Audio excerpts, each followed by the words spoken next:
வணக்கம் friends, welcome to JC builders. விருதுநகர்லேருந்து சத்யநேசன். இந்த வீடியோவில் நம்ம பார்க்க போகிறது வந்து திருவண்ணாமலையில் குறைந்த செலவில் வீடு கட்டுமான பணி போன 19ஆம் தேதி ஆரம்பித்து இப்போதைக்கு வந்து மட்டம், அதாவது சீட்டு போடுற அளவுக்கு வேலை வந்திருக்கிறது. அதைத்தான் இந்த வீடியோவில் நம்ம பார்க்க போகிறோம். ரொம்ப லாங்கு தான். விருதுநகர்லேருந்து கிட்டத்தட்ட ஒரு 380 கிலோமீட்டர் இருக்கிறது. ரொம்ப லாங்கு. நம்முடைய சப்ஸ்கிரைபர் வந்து ஒரு 2 வாரத்துக்கு முன்னாடி கால் பண்ணியிருந்தாங்க, இந்த மாதிரி திருவண்ணாமலையிலேருந்து பேசுகிறேன்னு சொல்லி. அப்போது அவ்வளோ தூரத்துக்கு போகிறதுக்கு எப்படி என்னன்னு சொல்லி யோசித்தேன். அப்போது நம்முடைய மேசன் டீம், கோயம்புத்தூரில் இருக்கிற மேசன் டீம் அவங்கள வந்து கேட்கும்போது அவங்க நாங்கள் போகிறோம்னு சொல்லி சொன்னாங்க. அப்போது போன வாரம், அதாவது 19ஆம் தேதி அங்கே போய் வேலையை ஆரம்பிச்சு இப்போதைக்கு சீட்டு போடுற மட்டம், அதாவது 10 அடி மட்டம் இப்போதைக்கு வந்திருக்கிறது.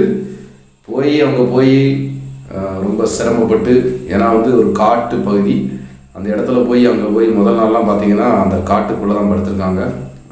அடுத்து தான் ஒரு வீடு வாடகைக்கு எடுத்து ஒரு 10 நாள் அங்கே இருந்து வேலை பார்த்து இப்போ மட்டம் போட்டுட்டு வந்திருக்காங்க. அடுத்த ஸ்டேஜில் போய் சீட்டு போட்டு ஃபினிஷிங் பண்ணணும். எப்படி அந்த வேலையை ஆரம்பித்து இப்போ எது வரைக்கும் வந்திருக்குங்கிறதை இந்த வீடியோவில் நம்ம பார்க்க போகிறோம். இப்போ தான் நம்முடைய சேனலை முதல்ல பார்க்குறீங்கன்னா சப்ஸ்கிரைப் பண்ணிக்கோங்க. இந்த மாதிரி வெளியூர்களுக்கு ரொம்ப லாங்லாம் போகணும் அப்படின்னா பட்ஜெட் வந்து பார்த்தீங்கன்னா நாங்கள் சொல்கிற ரேட்டுக்கு வந்து நீங்கள் வந்து சம்மதிச்சா மட்டுமே நாங்கள் வர முடியும். ஏன் அப்படின்னா ஒவ்வொரு இடத்துலையுமே ரேட்டு வந்து வித்தியாசம் இருக்கிறது. Rate, material rate, labour cost எல்லாமே வித்தியாசம் இருக்கும். இப்போ நாங்கள் வந்து இந்த லோ பட்ஜெட் ஹவுஸ் வந்து கருங்கல் அஸ்திவாரத்தில் தான் வந்து இங்கே ஒரு 2 அடி தோண்டி கீழே வந்து கருங்கல் அஸ்திவாரம் போட்டு முடித்தோம். அது செலவு ரொம்ப நமக்கு கம்மி. ஆனால் அங்கே வந்து அந்த கருங்கல் கிடைக்கல. அப்போ என்ன செய்வோம், அந்த பில்லர் போட வேண்டியிருக்கு. பில்லர் பீமு போடும்போது செலவு அதிகமாகும். அப்போ லேபர் காஸ்ட்டும் அதிகமாகும். அதனால் வந்து வெளியூருக்கெல்லாம் வந்து நாங்கள் சொல்கிற ரேட்டுக்கு நீங்கள் சமைச்சா மட்டுமே நாங்கள் வந்து பார்க்க முடியும். அதைத்தான் நான் வந்து பேசும்போது எல்லாத்தையுமே சொல்கிறது, இவ்வளோ அமௌண்ட் ஆகும் அப்படின்னு சொல்லிட்டு. ஏன்னா ஒரு சில நேரம் வந்து ரொம்ப லாங்கில் வர்றதுனால டிரான்ஸ்போர்ட்டு, தங்கும் வசதி, சாப்பாடு செலவு அப்படிங்கும்போது எல்லாமே செலவுகள் கூட தான் இருக்கும்.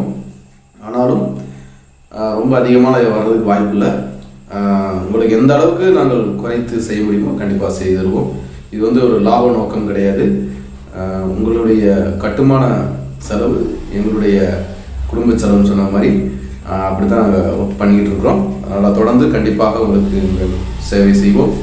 இந்த வீடியோவில் அந்த வேலை எப்படி ஆரம்பித்து இப்போ எது வரைக்கும் இருக்கிறது என்பதை இப்போது வீடியோவில் பார்க்கலாம். வாங்க வீடியோக்குள்ளே போகலாம்.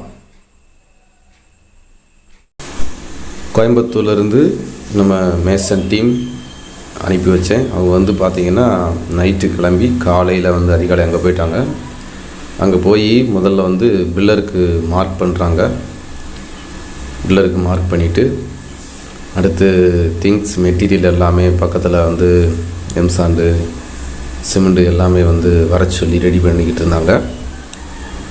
எனக்கு வந்து அப்பப்போ வந்து வாட்ஸ்அப்பில் வந்து என்னென்ன ஒர்க் நடந்துக்கிட்டு இருக்குன்னு சொல்லி எனக்கு வீடியோ அனுப்பிகிட்டே இருந்தாங்க. இப்போ வந்து பார்த்திங்கன்னா காலம் மார்க்கிங் நடந்து கொண்டு இருக்கிறது. மூலமட்டத்துக்காக திருப்பிக்கிட்டு இருக்காங்க. அதைத்தான் நம்ம இப்போ பார்க்குறோம். ஏன்னா ஒரு கட்டடம் கட்டும்போது மூளை மட்டம் மிக அவசியம். மூளை மட்டம் கிளியராக இருந்தால் தான் கட்டிடம் வந்து நேராக இருக்கும் பார்க்கும்போது. இப்போ வந்து மார்க்கிங் முடிஞ்சு, ஏன்னா வந்து அங்கே வந்து கருங்கல் கிடைக்கல. ஏன்னா அந்த லோ பட்ஜெட் வீடு ஃபுல்லாக வந்து கருங்கல் அஸ்திவாரம் போட்டு அப்படித்தான் நாங்கள் கட்டியிருக்கிறோம். இப்போ வந்து பார்த்திங்கன்னா வீட்டுக்கு போடுவது மாதிரியே காலம் போட்டு போடுற மாதிரி ஆகுது. இதுக்கு வந்து செலவுகள் வந்து ரொம்ப அதிகமாக தான் ஆகும். நம்ம நினச்ச பட்ஜெட்டில் முடியாது. ஏன்னா கல்லை வச்சு மெத்தினோம்னா நமக்கு சீக்கிரமாக வேலை முடிஞ்சிடும். பில்லர் போட்டு கட்டும்போது செலவுகள் நமக்கு கூட தான் செய்யும்.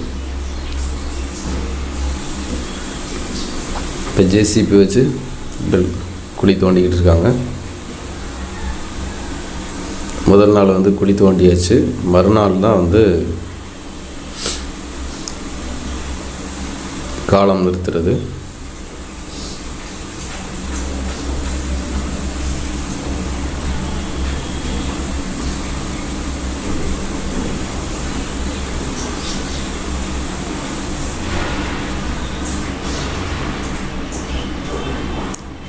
இது வந்து பார்த்திங்கன்னா பக்கத்தில் வந்து வீடுகளே எனக்குள்ளே கிடையாது.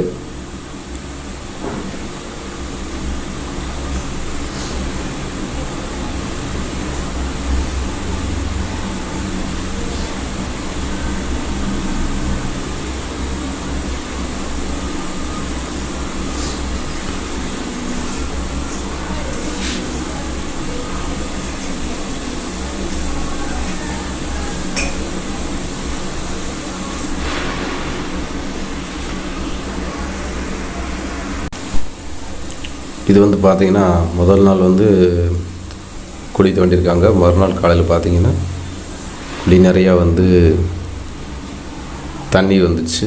இப்போ பாருங்கள், ஃபுல்லாகவே குழி ஃபுல்லாக தண்ணி நிற்கிது. அதை ஃபுல்லாக எடுத்துட்டு தான் வந்து மறுபடியும் வந்து அவங்க காலை நிறுத்த முடியும். கீழே வந்து 5 அடி தான் தோண்டியிருக்காங்க. பார்த்திங்கன்னா ஃபுல்லாக தண்ணி. பக்கத்தில் வந்து வீடே கிடையாது. ஆனால் வந்து தண்ணிக்கு என்ன செய்யலாம்னு நினச்சிக்கிட்டு இருக்கும்போது பார்த்திங்கன்னா முதல் நாள் தோண்டியிருக்காங்க, மறுநாள் ஃபுல்லாகவே தண்ணி ஏறிடுச்சு. அதனால் இது பக்கத்தில் இன்னொரு குழி எடுத்துருக்குறாங்க இந்த சம்பு தொட்டிக்காக. அந்த குழியில் வருகிற தண்ணியை வச்சே வந்து வீடு வேலையை முடிச்சிடலாம்.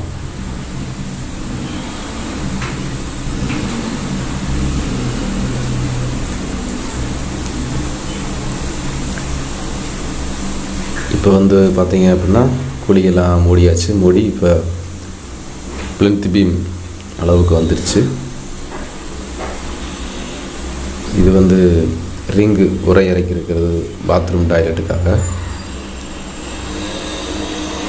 பிளிந்த் பீம் காங்கிரீட் நடந்து கொண்டிருக்கிறது.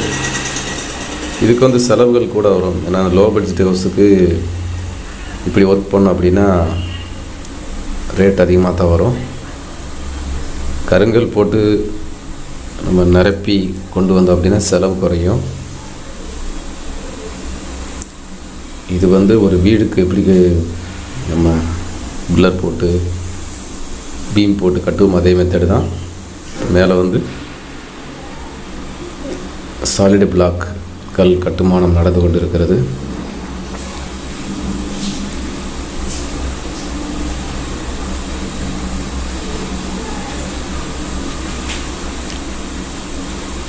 கல் ஒரு கல் வந்து இப்படி உங்களுக்கு 18-20 கிலோ வரைக்கும் வரும்.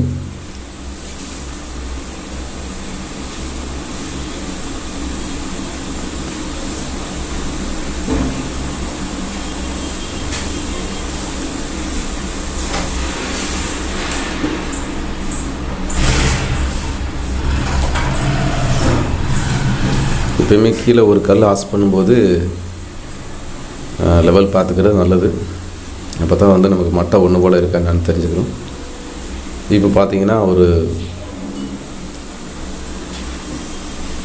3-4 அடி சுற்றளவுக்கு கட்டடம் வந்துருச்சு. இது வந்து உள்ளேயே வந்து அட்டாச் பாத்ரூம் வர மாதிரி, முன்னாடி வந்து கிச்சன் போடுற மாதிரி பிளான் பண்ணியிருக்கு.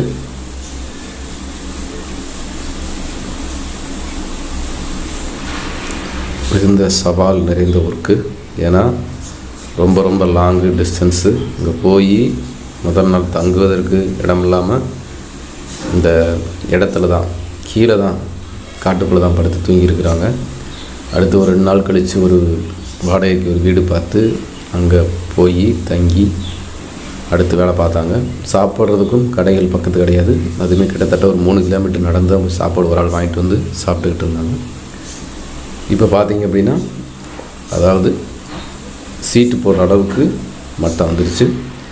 இனி மேலே வந்து சீட்டு போட்டு மேலே அதுக்கு மேலே ஒரு கல் போட்டு ஃபுல்லாக பிளாஸ்டிக் ஒர்க் பண்ணி முடிச்சுட்டு கம்ப்ளீட் பண்ணிவிட்டு வீடியோ உங்களுக்கு அப்லோட் பண்ணுறேன். இந்த வீடியோ குறித்து உங்களுடைய கருத்துக்களை மறக்காமல் தெரிவிங்க. இப்போ தான் நம்முடைய சேனலை முத பார்க்குறீங்கன்னா சப்ஸ்கிரைப் பண்ணிக்கோங்க. மீண்டும் அடுத்த வீடியோவில் சந்திப்போம்.